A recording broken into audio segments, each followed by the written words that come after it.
ఎవడనుకున్నావు? NRI. ఇది బరువుని pounds లో, దూరాన్ని మైల్స్ లో, తేదీల్ని రివర్స్ లో రాసే దేశం. కానీ అక్కడైనా ఎక్కడైనా తప్పించుకోలేని ప్రాబ్లం ఒకటి ఉంది. Income tax payable. First of all NRI అంటే నాన్ రెసిడెంట్ ఇండియన్ కాదు, నాన్ రిటర్నింగ్ ఇండియన్. ఒక ఎన్ఆర్ఐ ఇండియా విజిట్ చేస్తే ఒక చెక్ లిస్ట్ ఉంటుంది, ప్రజలను కలవాలి. అది కాకుండా మీ ఇన్కమ్ ట్యాక్స్ పరంగా వాళ్ళకి ఎవరన్నా చేయాల్సిన పనులు ఉంటాయా? మన దగ్గర చాలా ఆస్పెక్ట్స్ లో వాళ్ళు అప్డేట్ చేసుకోరు. అక్కడ రెసిడెంట్ అనే కేటగిరీలో ఫిల్ చేసి పాన్ కార్డ్ అప్లై చేసుకుని ఉంటాడు. ఫస్ట్ ఇన్కమ్ ట్యాక్స్ వాళ్ళకి ఇన్ఫర్మేషన్ ఇవ్వాలి, నేను నాన్ రెసిడెంట్ అని. చాలా మంది ఎన్ఆర్ఐస్ ఇక్కడ రెంట్లు అవి ప్రాపర్టీస్ తీసుకుని ఉంటారు. రెంట్ కానీ డిఫరెంట్ ఎఫ్డీస్ కానీ ఇంట్రెస్ట్ ఇన్కమ్స్ వచ్చి ఉంటాయి. అవన్నీ వాళ్ళ ఏఎస్లో ఇన్కమ్ ట్యాక్స్లో లాగిన్ చేస్తే కనబడతాయి, కానీ ఐటీఆర్ ఫైల్ చేసి ఉంటారు. ఇప్పుడు ₹1,00,000 యాక్చువల్గా ట్యాక్స్ వచ్చింది అనుకోండి సార్, దానికి ఏమవుతుంది? Interest, additional fees, late filing additional fees ఉంటుంది. దాని తర్వాత additional tax under section 140B అని ఉంటుంది ఒకటి, అప్డేట్ రిటర్న్ ఫైల్ చేస్తున్నాను. ఎందుకంటే ఐఆర్లో చేయాల్సిన ట్యాక్స్ రిటర్న్ ఐఆర్లో చేయలేదు కాబట్టి 50% of the tax amount pay చేయాలి. ఇది ఏంటి? అడిషనల్ నీకు ఇన్కమ్ ఏం చేసినాం కాదు. నార్మల్ మనలాంటి వాళ్ళకి only income tax rules applicable, వీళ్ళకి 2 ఫేమా కూడా వస్తుంది. లడ్డు కావాలని అంట, మరో లడ్డు కావాలని ఉంటుందా?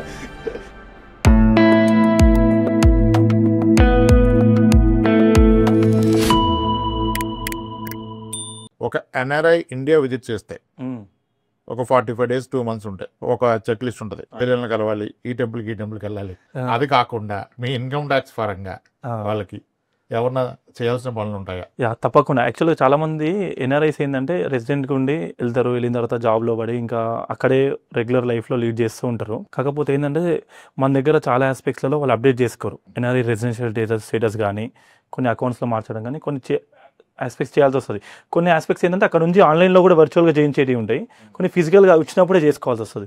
సో నెక్స్ట్ టైం ఎప్పుడైనా ఎన్ఆర్ఐ స్టేటస్లో అతను విజిట్ చేసినప్పుడు కానీ చేసుకోవాల్సిన కొన్ని ఆస్పెక్ట్స్ మనం డిస్కస్ చేద్దాం. ఫస్ట్ థింగ్ ఏంటంటే పాన్ అప్డేట్ సార్. అతను ఎర్లీ స్టేజెస్లో పాన్ కార్డ్ అప్లై చేసి ఉంటాడు, ఫామ్ ఫిల్ చేసి అక్కడ రెసిడెంట్ అనే కేటగిరీలో ఫిల్ చేసి పాన్ కార్డ్ అప్లై చేసుకుని ఉంటాడు.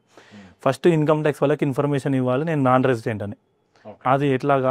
Same PAN card application form fill చేసి చేంజ్ ఆఫ్ రెసిడెన్షియల్ స్టేటస్కి రిక్వెస్ట్ పెట్టాలి నాన్ రెసిడెంట్ కేటగిరీకి. ఇంకొక ఇంపార్టెంట్ పాయింట్ ఏంటంటే ఇప్పుడు కొంచెం వర్చువల్ కమ్యూనికేషన్స్ అవ్వడం వల్ల మెయిల్స్ అవి ఉండడం వల్ల ఈజీ అవుతుంది, కానీ ప్రీవియస్గా కొంచెం ప్రాబ్లమ్స్ ఏంటంటే అతను పాన్ కార్డ్ అప్లై చేసినప్పుడు ఇచ్చిన అడ్రస్ ఇక్కడ లోకల్ అడ్రస్ ఉంటుంది. అతను కొన్ని రోజుల తర్వాత ఎన్ఆర్ఐ అయిపోతాడు, వేరే కంట్రీలో సెటిల్ అయిపోయి ఉంటాడు, యూఎస్లో ఉంటాడు. అతనికి ఇన్కమ్ ట్యాక్స్ రిలేటెడ్ ఏదైనా కమ్యూనికేషన్ ఉన్నా ఆ పాత అడ్రస్కి వెళ్తే అక్కడ ఎవరు ఉండరు. ఇప్పుడు ఏదైనా ఉన్న ఇన్ఫర్మేషన్ వస్తే కదా మనం దానికి కాన్సిక్వెన్స్ ఏమైనా చూసుకోవాల్సింది. సో బెటర్ ఏంటంటే రెసిడెన్షియల్ అడ్రస్ కూడా అక్కడ ఎక్కడైతే అడ్రస్ ఉంటుందో ఓవర్సీస్ అడ్రస్, ఆ అడ్రస్ని కూడా అప్డేట్ చేసుకోవచ్చు. ఇప్పుడు యూఎస్లో ఉంటున్నారు అనుకోండి, యూఎస్ రెసిడెన్షియల్ అడ్రస్ కూడా ఇస్తే ఏదైనా కమ్యూనికేషన్స్ డిపార్ట్మెంట్ నుంచి తరపున ఏదైనా కమ్యూనికేషన్స్ ఉంటే వాళ్ళకి ఆ అడ్రస్కి వెళ్తుంది. నోటీసెస్ లెటర్స్ ఏమైనా ఉన్నా కూడా Indian income tax department US కూడా నోటీస్ పంపిస్తుంది. ఏ అడ్రస్ ఇస్తే ఆ అడ్రస్కి పంపిస్తారు. కాకపోతే అడ్రస్ మనం కరెక్ట్ ఇవ్వాలి కదా. అడ్రస్ కరెక్ట్ ఇస్తే ఇప్పుడు నోటీస్ రావడం అనేది ఫస్ట్ థింగ్, నోటీస్ వచ్చింది మనకి తెలియకపోవడం ఇంకా పెద్ద తప్పు. వస్తే దానికి ఇప్పుడు నేను ఏదైనా రెస్పాన్స్ ఇవ్వాలని మనకు తెలిసి ఉండాలి కదా. సో రెసిడెన్షియల్ స్టేటస్ అప్డేట్ చేయడం, అడ్రస్ అప్డేట్ చేయించుకోవడం అది ఖచ్చితంగా మస్ట్ అండ్ షుడ్. ఎన్ఆర్ఐస్ ఎవరైనా ఆల్రెడీ చేసి ఇచ్చుకుంటే బెటర్, లేదంటే నెక్స్ట్ విజిట్లో వచ్చినప్పుడు ఇది ఫిజికల్గా ఉండి అప్డేట్ చేస్తే బెటర్ పాస్ట్. ఇంకొకటి ఏంటంటే పాన్ ఆధార్ లింకింగ్ సార్. ఇది డిపార్ట్మెంట్ గత 5 ఏళ్ల నుంచి చేస్తూనే ఉంది. ఇంకా కొంతమంది చేయించుకున్న వాళ్ళు ఒక 20% పీపుల్ ఉన్నారు. పాన్ ఆధార్ లింకింగ్ లేకపోతే ఇప్పుడు ఏ పని జరగదు. పాన్ కూడా ఇనాపరేటివ్ అయిపోతుంది. మనం ఈ ఫైలింగ్ లాగిన్ చేసి చూస్తే పాన్ ఇనాపరేటివ్ అని చూపిస్తుంది. ఇనాపరేటివ్ అనేది అది దేనికి లేదు అన్నట్టు. పాన్ ఇనాపరేటివ్ అంటే ఇన్కమ్స్ వచ్చినా 1%, 2% డిడక్ట్ అవ్వాల్సిన టీడీఎస్ 20% డిడక్ట్ చేయొచ్చు రూల్స్ పాన్ ఇనాపరేటివ్ ఉన్న వాళ్ళది. సో పాన్ ఆపరేటివ్గా మార్చుకోవాలంటే మీ ఆధార్ది పాన్ది లింక్ చేయించుకోవాలి. ఏదైనా పాన్కి ఆధార్కి డిఫరెన్సెస్ ఉంటే కరెక్షన్స్ చేయించుకుంటేనే లింక్ అవుతుంది. అది రెండింటిలో డేట్ ఆఫ్ బర్త్ కానీ నేమ్ కానీ అడ్రస్ కానీ అన్ని పర్ఫెక్ట్గా ఉంటేనే పాన్ ఆధార్ లింక్ అవుతుంది. అది లింక్ అయ్యేలా చూసుకోవాలి. ఇంకొక పాయింట్ ఏంటంటే వాళ్ళు చాలామంది ఎన్ఆర్ఐస్ ఇక్కడ రెంట్లు అవి ప్రాపర్టీస్ తీసుకుని ఉంటారు. రెంట్ కానీ డిఫరెంట్ ఎఫ్డీస్ కానీ ఇంట్రెస్ట్ ఇన్కమ్స్ వచ్చి ఉంటాయి. అవన్నీ వాళ్ళ ఏఎస్లో ఇన్కమ్ ట్యాక్స్లో లాగిన్ చేస్తే కనబడతాయి, కానీ ఐటీఆర్ ఫైల్ చేస్తుంటారు. ఐటీఆర్ ఫైల్ చేయాలన్న ఇన్ఫర్మేషన్ కూడా వాళ్ళు ఉండకపోవడం చేయకపోవడం. సో బెటర్ ఐటీఆర్ ఫైల్ చేసుకోవడం. ఏంటి 2,50,000 కంటే ఇన్కమ్ ఎక్కువ ఉన్న వాళ్ళందరూ రూల్ ప్రకారం ఐటీఆర్ ఫైల్ చేయాలి sir. Whether resident non resident అయినా కూడా, రెసిడెంట్ అయినా నాన్ రెసిడెంట్ అయినా కూడా ఐటీఆర్ అయితే పక్కా ఫైల్ చేయాలి. సో వాళ్ళకి రెంట్ అయితే ఒక నెలకు 50,000, ₹1,00,000 వచ్చి ఉంటుంది రెంటల్ ఇన్కమ్ కూడా. ఎందుకంటే ఈ రోజుల్లో హెచ్ఆర్ఏ క్లెయిమ్ చేసుకోవడానికి టెనెంట్ ఖచ్చితంగా కంపెనీలో చూపిస్తున్నాను ఈ పర్సన్కి రెంట్ ఇస్తున్నాను. సో తప్పించుకోవడానికి లేదు, ఇన్ఫర్మేషన్ అంతా ఏఎస్లో ఉంది. నువ్వు చూయించుకుంటే వాలంటరీగా బెటర్. చూపించకపోతే వాడు నోటీస్ పంపించి ఇన్కమ్ ట్యాక్స్ నుంచి నోటీస్ వచ్చి పే చేస్తే పెనాల్టీస్ పడతాయి. ఇప్పుడు రీసెంట్గా నేను చాలా మంది ఎన్ఆర్ఐస్ చేశాను సార్. చేసినప్పుడు ఏంటంటే ఒక్కొక్కరు 3 years ఐటీఆర్ ఫస్ట్ టైం వచ్చినప్పుడు ఏం చేస్తారు, లాస్ట్ 3 years ఇప్పుడు అవైలబిలిటీ ఉంది చేసుకోవడానికి. లాస్ట్ 3 years చేస్తాము, కానీ చేసేటప్పుడు ఏమవుతుందంటే పెనాల్టీస్తో యాడ్ అయిపోయి డబుల్ అయిపోతుంది. ఇప్పుడు ₹1,00,000 యాక్చువల్గా ట్యాక్స్ వచ్చింది అనుకోండి సార్, మనం లాస్ట్ ప్రీవియస్ ఇయర్స్ చేసాం, దానికి ఏమవుతుంది interest, additional fees, late filing additional fees ఉంటుంది, అది దాని తర్వాత additional tax under section 140B అని ఉంటుంది ఒకటి, అప్డేటెడ్ రిటర్న్ ఫైల్ చేస్తున్నాం. ఎందుకంటే ఆ ఇయర్లో చేయాల్సిన ట్యాక్స్ రిటర్న్ ఆ ఇయర్లో చేయలేదు కాబట్టి 50% of the tax amount pay చేయాలి అడిషనల్గా. నీ యాక్చువల్ ట్యాక్స్ 1 lakh ఉంటుంది, ఈ ఇంట్రెస్ట్లు, పెనాల్టీస్, లేట్ ఫీజులు ఇవన్నీ కలిపి మళ్ళీ ఇంకో 1,00,000 యాడ్ అవుతుంది. ఇది ఏంటి అడిషనల్ నీకు ఇన్కమ్ ఏం చేసినాం కాదు, టైంకి చేయలేవని అంతే. సో ఇయర్ చేసుకోకపోవడం వల్ల నిన్న కూడా డిస్కస్ చేస్తాను ఒక ఎడరైతే, ఏం సార్ ఇది మాకు ట్యాక్స్ కట్టాలి వాళ్ళు అన్నీ కట్టాలా సార్ అంటే, మా టైంకి చేసుకోవాలి కదా సార్ అన్న, టైంకి చేసుకోవడం మాకు తెలియదు కదా సార్ అన్నారు. ఇన్కమ్ ట్యాక్స్ కి ప్రాఫిట్ ఎక్కువ. అదే కదా, ఇప్పుడు ఇన్కమ్ ఉంటే ఓకే, కానీ టైంకి చేయకపోవడం వల్ల. సో ఒకసారి ఏంటంటే ఏదైనా సీఏని కన్సల్ట్ అయ్యి విజిట్ అయ్యి అప్రోచ్ అయ్యి అతను ఏవైతే లాస్ట్ 3-4 years ITRs ఏవైతే పెండింగ్ ఉన్నాయో అవన్నీ చేసుకుంటే అట్లీస్ట్ ఇప్పుడు చేసుకుంటే 50% అయిపోతుంది. అతను అడిగి నోటీస్ పంపించి నువ్వు చేయలేదు అన్నప్పుడు కడితే 200% అవుతుంది.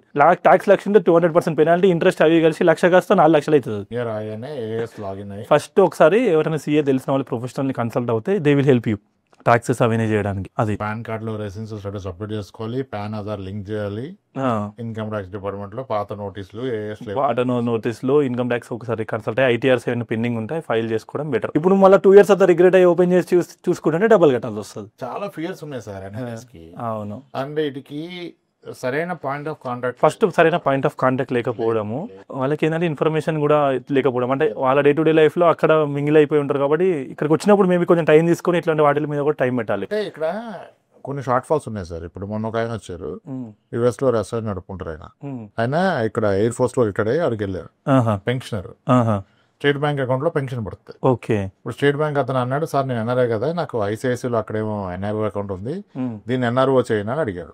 వద్దు సార్ మీది పెన్షన్ అకౌంట్ కదా, ప్రాబ్లం అవుతుంది అన్నాడు బ్యాంకర్ చెప్పిన విషయం. కాబట్టి దీన్ని NRO కింద నుంచి అది చూసుకున్నాడు. ఇప్పుడు డౌట్ ఏంటంటే సిటిజన్షిప్ కూడా వచ్చింది అక్కడ. ఒక పెన్షనర్ NRI అయితే పెన్షన్ ఆగుద్దా, సరే NRI అయితే ఆగదు, దెన్ సిటిజన్ అయితే సిటిజన్షిప్ కూడా ఇండియన్ సిటిజన్షిప్ వదులుకోవాల్సి వచ్చింది కదా. అవును, ఇండియాలో డ్యూయల్ సిటిజన్షిప్ వదులుకున్నాడు. ఇప్పుడు పెన్షన్ వస్తా రాదా అనేది ఒక డౌట్, దానికి ఆన్సర్ ఇచ్చే డౌట్ దొరకట్లే మనకి. చాలా డౌట్స్ ఉండటం వలన NRIs కన్ఫ్యూజన్ లో ఉండిపోయారు. ఫస్ట్ ఆఫ్ ఆల్ NRI అంటే నేను అనుకున్న డెఫినేషన్ నాన్ రెసిడెంట్ ఇండియన్ కాదు, నాన్ రిటర్నింగ్ ఇండియన్. ఫస్ట్ మనసు అటు ఇటుగా ఉంటది, తర్వాత ఏ సిటిజన్షిప్ PRలు గ్రీన్ కార్డులు అన్నప్పుడు దూరిపోతారు. ఇంకా దూరిపోయాక రాడు, పిల్లలు పట్టేసుకుంటారు కదా. అదే అక్కడ సెటిల్ అయ్యి ఒక 10 years అయిపోయినా కష్టం సార్ మళ్ళీ. ఇవన్నిటికీ ఒక పాయింట్ ఆఫ్ కాంటాక్ట్ పోర్టల్ లేదు ఎక్కడ. వర్చువల్ గా మళ్ళీ చాలా మంది ఏంది కూడా ఏంటంటే వర్చువల్ గా యూట్యూబ్ లో వాటిల్లో ఇన్ఫర్మేషన్ కూడా 50-50, అంటే ఏది క్రెడిబుల్, ఏది ట్రస్ట్ వర్తీ, ఏది జెన్యూన్ అనేది అంటే అది అక్కడ కొద్దిగా బ్యాంకర్ అయినా నేను ఎక్కడ తప్పు చేస్తానో ఏంది పొరపాటున అకౌంట్ ఇన్సెక్యూరిటీస్ ఉన్నాయి. ఇప్పుడు ఎందుకు అనవసరంగా పెన్షన్ అయిపోతే ఇంకా నన్ను జీవితకాలం కొట్టేస్తాడు తిట్టేస్తాడని ఆయన అంటే అతనికి ఉన్న ఇన్సెక్యూరిటీ, అది అతనికి తెలియదు ప్రాబ్లం అయితే, కానీ ఎందుకు రిస్క్ ఉండలే నడుస్తుంది కదా అనేది ఒక పాయింట్. చెప్పగానే ఇక్కడ కూర్చోబెట్టి నాకు కొంతమంది పెన్షనర్స్ అయిన వాళ్ళు కెనడాలో ఉన్నారు, అదేం ప్రాబ్లం అవ్వదు యాక్చువల్ గా, పెన్షన్ ఆపరు కదా, ఆపరు అదేం ప్రాబ్లం. నాన్ రెసిడెంట్ అయినా కూడా హీ విల్ గెట్ పెన్షన్, వస్తుంది సిటిజన్ అయినా కూడా వస్తుంది. కానీ ఇది తెలిసి తలక ఒక లడ్డు ఒక లిడ్డు చెప్పి చాలా ప్రాబ్లమాటిక్ ఉంది. యాక్చువల్ NRI కష్టాలు ఎక్కువ, అక్కడ కష్టాలు కాదు, ఇండియా వస్తే కూడా ఇక్కడ సుఖాలు ఏం లేవు. ఇవన్నీ టార్చర్లు ఒక సైడ్ నుంచి వాడు. మీరు అన్నట్టు ఇప్పుడు బ్యాంక్ టాపిక్ వచ్చింది కాబట్టి ఇది కూడా ఇంపార్టెంట్ పాయింట్ సార్. బ్యాంక్ లో మనం ప్రీవియస్ గా డిస్కస్ చేసాము, సేవింగ్స్ అకౌంట్ అట్లే ఉండిపోతున్నాయి, ఏవి NROకి మార్చుకోవట్లేదు. ఫస్ట్ బ్యాంకుకి విజిట్ అయ్యి అతని పేరు మీద ఏమేమైతే సేవింగ్స్ అకౌంట్స్ ఉన్నాయి, ఫిక్స్డ్ డిపాజిట్ అకౌంట్స్ ఉన్నాయి, డిమాట్ అకౌంట్ ఒకవేళ బ్యాంకుల్ని ఓపెన్ చేస్తుంది అవన్నీ కూడా NRO అకౌంట్కి మార్చుకోవాలి. నాన్ రెసిడెంట్ డిమాట్ అకౌంట్ ఉంటుంది, NRO account bank account NRO అకౌంట్కి మార్చుకోవాలి. FDs ఏమైనా ఉంటాయి కదా, NRO FDs ఉంటాయి, వాటికి మార్చుకోవాలి. రెసిడెన్షియల్ స్టేటస్ మార్చుకోవాలి. దానికి కూడా పెనాల్టీ ఉంది కదా, ఉన్నాయి పెనాల్టీస్. ఫేమా రూల్స్ ఇప్పుడు ఇలా 2 ఉన్నాయి సార్. నార్మల్ మన లాంటి వాళ్ళకి only income tax rules applicable, వీళ్ళకి 2 ఫేమా కూడా వస్తుంది. లడ్డు కావాలని అంట, మరో లడ్డు కావాలనేటుందా, ఫేమా కూడా వస్తుంది. ఏంటంటే ఇన్కమ్కి రిలేటెడ్ అన్ని ఇన్కమ్ ట్యాక్స్ వాళ్ళు చూసుకుంటారు సార్, కానీ ఈ డిస్క్లోజర్స్, ఈ చేంజెస్, రెసిడెన్షియల్ స్టేటస్ ఇవన్నీ ఫేమా కేటగిరీలో వాళ్ళు చూసుకుంటారు. ఇవి ఫేమాకి సంబంధించిన పెనాల్టీస్ హ్యూజ్గా ఉంటాయి. ఇప్పుడు మనకి రాలేదు నోటీస్ అంతా మాత్రం మినహాయించినట్టు కాదు, అది ఎప్పటికైనా రావచ్చు. ఈ ఇన్కమ్ ట్యాక్స్ నోటీస్ 8 years వరకు కూడా పంపించచ్చు.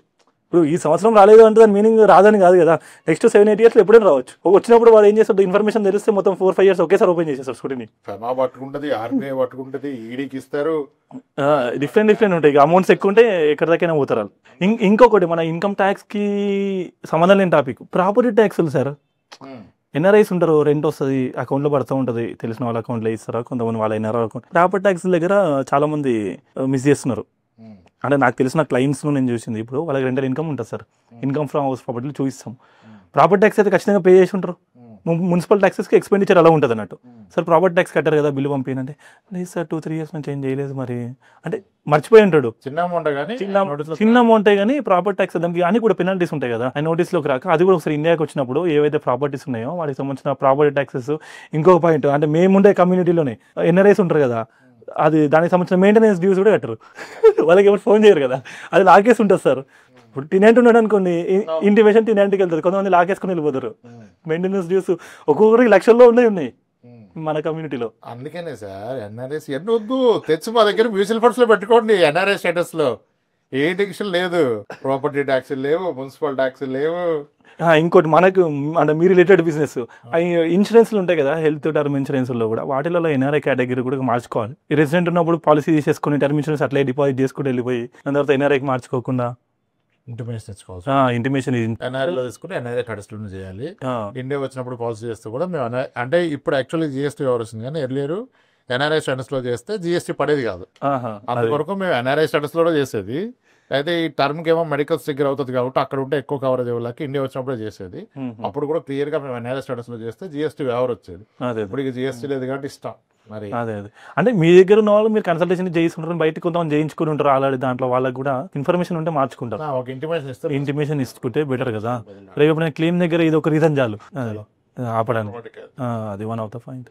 అలా ఉన్నాయి సార్, ఇవన్నీ ఆస్పెక్ట్స్ కూడా ఇంపార్టెంట్ ఆస్పెక్ట్సే. నార్మల్గా వాళ్ళ ఇగ్నోర్ చేసి ఉంటారు, చిన్నవి కానీ లాంగ్ రన్ లో ఇంపాక్ట్ఫుల్ ఉంటాయి.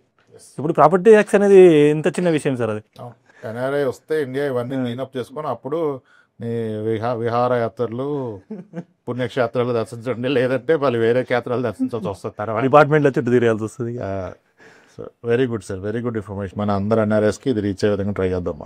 Thank you sir.